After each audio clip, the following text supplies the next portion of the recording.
আমার মূল অনুপ্রেরণা হচ্ছে বাঙালির চর্যাপদ, যেই চর্যাপদ দিয়ে বাংলা ভাষা সৃষ্টি, যেই চর্যাপদ ধরে বাংলার সংস্কৃতির সৃষ্টি। আমার অনুপ্রেরণা হচ্ছে পলাশীর প্রান্তরে নবাবের সেই আত্মত্যাগ, মোগলের সেই সৌন্দর্য, পাল যুগের সেই শাসন, সেন যুগের সংস্কার, মৌজের গায়ে লেগে থাকা বাঙালির পরতে পরতে ঐতিহ্য, 1952 সালের ভাষা আন্দোলন।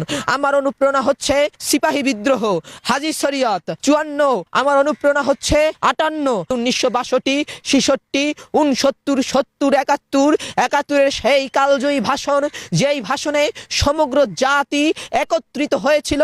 সমগ্র জাতি সেদিন বঙ্গোপসাগরের উত্তল ঢেউয়ের মতো সেদিন আশ্রয় পড়েছিল বাংলার টেকনাফ থেকে তেতুলিয়া, রূপসা থেকে পাথুরিয়া, 1,47,570 বর্গ কিলোমিটার, যেই আয়তনের ভিতর কৃষকের ফালি, লাঙল, নৌকার সেই মাঝির সেই নৌকা, এরপর হচ্ছে মাঝির সেই বৈঠা। আমার অনুপ্রেরণা হচ্ছে বাংলা মায়ের দোয়া, আমার বাবা মায়ের আশীর্বাদ।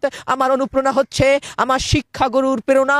আমার অনুপ্রেরণা হচ্ছে এই দেশের মানুষের মুক্তিকামী, মানুষের স্বাধীনতা, সার্বভৌমত্ব, গণতন্ত্র এবং সাম্প্রদায়িক সম্প্রীতির চেতনা। এটি হচ্ছে আমার অনুপ্রেরণা।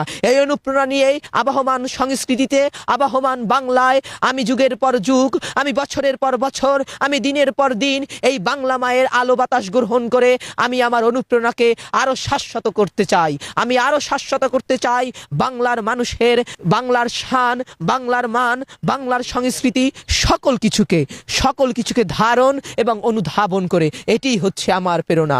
আমার প্রেরণা বাঙালির 3,500 বছরের সর্বোপরি শ্রেষ্ঠ অর্জন, 1971 সালের 16ই ডিসেম্বরের সেই মহান বিজয়।